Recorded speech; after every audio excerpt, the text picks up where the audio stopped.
ಇನ್ನು ಕಾಂಗ್ರೆಸ್ ಮನೆಯಲ್ಲಿ ಎದ್ದಿರುವಂತಹ CM DCM ಹುದ್ದೆ ಬದಲಾವಣೆ ಚೆಂಡು ದೆಹಲಿ ಅಂಗಳಕ್ಕೆ ಪುಟಿದಿದೆ. ಇದರ ನಡುವೆ ಕೆಪಿಸಿಸಿ ಅಧ್ಯಕ್ಷ ಸ್ಥಾನಕ್ಕೂ ಕೂಡ ಪೈಪೋಟಿ ಜೋರಾಗಿದೆ. ದೆಹಲಿಯಲ್ಲಿ ರಾಜ್ಯ ಕಾಂಗ್ರೆಸ್ನ ನಾಯಕರು ಪೆರೇಡ್ ಮಾಡ್ತಿದ್ದಾರೆ. ಸಹೋದರನ ಪಟ್ಟದ ಮೇಲೆ ಕಣ್ಣಿಟ್ಟಿರೋರಿಗೆ ಡಿಕೆ ಸುರೇಶ್ ಖಾರವಾಗಿ ಉತ್ತರಿಸಿದ್ದಾರೆ. ಇದೆಲ್ಲವನ್ನೂ ಕೂಡ ಗಮನಿಸುತ್ತಿರುವಂತಹ ರಾಹುಲ್ ಗಾಂಧಿ ನಾಯಕರಿಗೆ ಖಡಕ್ ವಾರ್ನಿಂಗ್ ಒಂದನ್ನು ಕೊಟ್ಟಿದ್ದಾರೆ.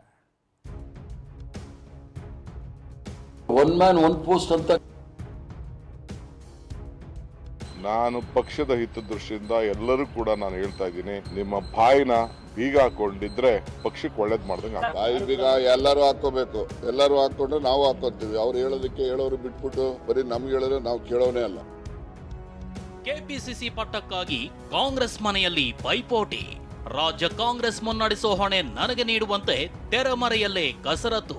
ಕಾಂಗ್ರೆಸ್ನಲ್ಲಿ ಸಿಎಂ ಬದಲಾವಣೆ ಕೂಗು, ಡಿಸಿಎಂ ಗದ್ದುಗೆಗಾಗಿ ಗುದ್ದಾಟ ಜೋರಾಗಿದೆ. ಬಹಿರಂಗ ವೇದಿಕೆಯಲ್ಲೇ ಒಕ್ಕಲಿಗ ಸ್ವಾಮೀಜಿ ಉರುಳಿಸಿದ್ದ ದಾಳ ಸಿಎಂ ಸಿದ್ದರಾಮಯ್ಯ ಅಂಡ್ ಟೀಮ್ಗೂ ನುಂಗಲಾರದ ಬಿಸಿ ತುಪ್ಪವಾಗಿದೆ.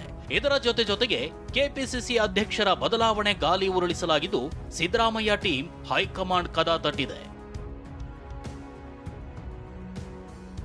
ದೆಹಲಿ ಅಂಗಳಕ್ಕೆ ಪುಟಿದ ಕೆಪಿಸಿಸಿ ಅಧ್ಯಕ್ಷಗಾದಿ ಗುದ್ದಾಟ. ಡಿಕೆಶಿ ಬಳಿ ಇರೋ ಕೆಪಿಸಿಸಿ ಗದ್ದುಗೆ ಬದಲಾವಣೆಯಾಗುತ್ತಾ? ಲೋಕಸಭೆ ಚುನಾವಣೆ ಬಳಿಕ ಹೊಸ ಸಾರಥಿಗೆ ಪಟ್ಟ ಕಟ್ತೀವಿ ಅಂತ ಹೈಕಮಾಂಡ್ ಹೇಳಿತ್ತು ಅಂತ ಸಚಿವ ರಾಜಣ್ಣ ಪದೇ ಪದೇ ಪುನರುಚ್ಚಾರ ಮಾಡ್ತಿದ್ದಾರೆ. ಇತ್ತ ದೆಹಲಿಯಲ್ಲಿ ಹೈಕಮಾಂಡ್ ಮುಂದೆ ರಾಜ್ಯ ನಾಯಕರು ಪರೇಡ್ ಮಾಡ್ತಿದ್ದಾರೆ. ಇದೆಲ್ಲದರ ನಡುವೆ ಚಂದ್ರಶೇಖರ್ ಸ್ವಾಮೀಜಿ ಆಡಿದ್ದ ಮಾತುಗಳನ್ನೇ ಸಿಎಂ ಸಿದ್ದರಾಮಯ್ಯ, ಸಚಿವ ಡಾಕ್ಟರ್ ಜಿ ಪರಮೇಶ್ವರ್ ಎದುರು ನಿನ್ನೆ ಪ್ರಸ್ತಾಪಿಸಿದ್ದು ಕಾಂಗ್ರೆಸ್ ಪಾಳಯದಲ್ಲಿನ ಬೆಳವಣಿಗೆಗೆ ಮತ್ತೊಂದು ಟ್ವಿಸ್ಟ್ ಕೊಟ್ಟಿದೆ.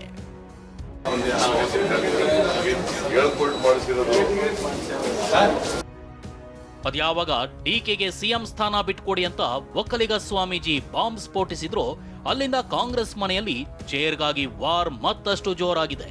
ಈ ಬೆಳವಣಿಗೆಯಿಂದ ಡಿಸಿಎಂ ಡಿಕೆ ಕೂತಿರೋ ಕೆಪಿಸಿಸಿ ಅಧ್ಯಕ್ಷ ಕುರ್ಚಿಯನ್ನ ಕಸಿಯಲು ಸಿದ್ದರಾಮಯ್ಯ ಮತ್ತು ತಂಡ ಮುಂದಾಗಿದೆ ಎನ್ನಲಾಗಿದೆ.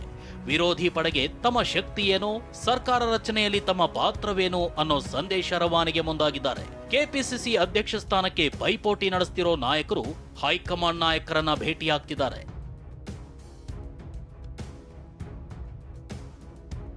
ಸತೀಶ್ ಜಾರಕಿಹೊಳಿ ಕೂಡ ಕೆಪಿಸಿಸಿ ಅಧ್ಯಕ್ಷ ಗಾದಿಗೆ ಲಾಬಿ ನಡೆಸ್ತಿದ್ದಾರೆ. ಎಸ್ಟಿ ಸಮುದಾಯಕ್ಕೆ ಮಣೆ ಹಾಕುವಂತೆ ಕೈ ಹೈಕಮಾಂಡ್ ಬಳಿ ಜಾರಕಿಹೊಳಿ ಮನವಿ ಮಾಡಿದ್ದಾರೆ. ಇತ್ತ ಎಂಎಲ್ಸಿ ಬಿಕೆ ಹರಿಪ್ರಸಾದ್ ಕೂಡ ಹೈಕಮಾಂಡ್ ನಾಯಕರನ್ನ ಭೇಟಿಯಾಗಿದ್ದು ಕೆಪಿಸಿಸಿ ಅಧ್ಯಕ್ಷ ಸ್ಥಾನಕ್ಕೆ ಒಬಿಸಿ ಕೋಟಾದಡಿ ನೀಡುವಂತೆ ಪಟ್ಟು ಹಿಡಿದಿದ್ದಾರೆ. ಇದರ ನಡುವೆ ಕೆಲ ದಿನಗಳ ಹಿಂದೆ ಈಶ್ವರ್ ಖಂಡ್ರೆ ವೇಣುಗೋಪಾಲ್ರನ್ನ ಭೇಟಿ ಮಾಡಿದ್ರು. ಲಿಂಗಾಯತ ಸಮುದಾಯಕ್ಕೆ ಮನ್ನಣೆ ನೀಡಲು ಖಂಡ್ರೆ ಮನವಿಯನ್ನ ಮಾಡಿದ್ದಾರೆ ಅನ್ನೋ ಮಾಹಿತಿ ಟಿವಿ 9ಗೆ ಲಭ್ಯವಾಗಿದೆ. ಮತ್ತೊಂದೆಡೆ ಬಿಕೆ ಹರಿಪ್ರಸಾದ್ ಅಂತೂ ಒನ್ ಮ್ಯಾನ್ ಒನ್ ಪೋಸ್ಟ್ ಅನ್ನೋ ಮೂಲಕ ಕೆಪಿಸಿಸಿ ಗಾದಿಯತ್ತ ದೃಷ್ಟಿ ನೆಟ್ಟಿರೋದು ಪರೋಕ್ಷವಾಗಿ ಬಹಿರಂಗಪಡಿಸಿದ್ದಾರೆ. ಒನ್ ಮ್ಯಾನ್ ಒನ್ ಪೋಸ್ಟ್ ಅಂತಕ್ಕಂಥದ್ದು ರಾಜಣ್ಣನವರ ಬೇಡಿಕೆ ಅಲ್ಲ. ಅದು ಉದಯ್ಪುರ್ ರೆಸಲ್ಯೂಷನ್ ಅಂತ ಹೇಳಿ ನಾವೇನು ಅಲ್ಲಿ ಪ್ರತಿಯೊಬ್ಬರು ಸಹ ಒನ್ ಮ್ಯಾನ್ ಒನ್ ಪೋಸ್ಟ್ ಅಂತೇಳಿ ರಾಜ್ಯ ಮಟ್ಟಗಳಲ್ಲಿ ಯಾರೂ ಸಹ 2 ಸ್ಥಾನಗಳಲ್ಲಿ ಇರಬಾರ್ದು ಅಂತೇಳಿ ಬಹಳ ಸ್ಪಷ್ಟವಾದ ತೀರ್ಮಾನ ACC ವರ್ಕಿಂಗ್ ಕಮಿಟಿ ಡಿಸಿಷನ್ ಇದೆ ACC. ಇನ್ನೊಂದು ಕಡೆ ಸಹೋದರ ಮುನ್ನಡೆಸ್ತಿರೋ ಪಟ್ಟದ ಮೇಲೆ ಸಿದ್ದರಾಮಯ್ಯ ಟೀಮ್ ಕಣ್ಣಿಟ್ಟಿದ್ದು ಡಿಕೆ ಸುರೇಶ್ ಕಣ್ಣು ಕೆಂಪಗಾಗಿಸಿದೆ.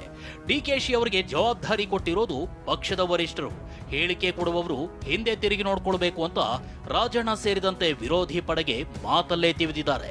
ಡಿಕೆ ಶಿವಕುಮಾರ್ ಅವ್ರಿಗೆ ಪಕ್ಷದ ಜವಾಬ್ದಾರಿಯನ್ನ ಕೊಟ್ಟಿರ್ತಕ್ಕಂಥವ್ರು ಪಕ್ಷದ ವರಿಷ್ಠರು.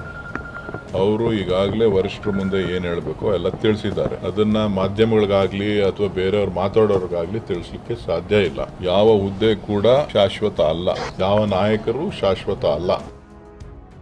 ಕಾಂಗ್ರೆಸ್ನಲ್ಲಿ ಮೂರು ಹುದ್ದೆ ಬಗ್ಗೆ ನಾಯಕರ ಯುದ್ಧ ತಾರಕಕ್ಕೇರಿದೆ.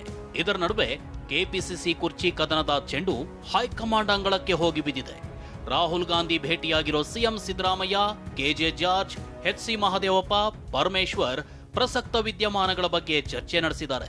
ಹೆಚ್ಚುವರಿ ಡಿಸಿಎಂ, ಪಕ್ಷದ ಅಧ್ಯಕ್ಷ ಸ್ಥಾನದ ಬಗ್ಗೆನೂ ಪ್ರಸ್ತಾಪಿಸಿದ್ದಾರೆ. ಬಹಿರಂಗ ಹೇಳಿಕೆ ನೀಡದಂತೆ ಸಚಿವರಿಗೆ ಸೂಚನೆ ನೀಡಿ ಅಂತ ರಾಹುಲ್ ಹೇಳಿದ್ದಾರೆ. ಬಹಿರಂಗ ಚರ್ಚೆಗಳು ಪಕ್ಷಕ್ಕೆ ಡ್ಯಾಮೇಜ್ ಆಗಬಾರದು, ಸೂಕ್ತ ಸಮಯದಲ್ಲಿ ಪಕ್ಷ ನಿರ್ಧಾರ ತೆಗೆದುಕೊಳ್ಳುತ್ತೆ ಅಂತ ರಾಹುಲ್ ಹೇಳಿದ್ದಾರೆ.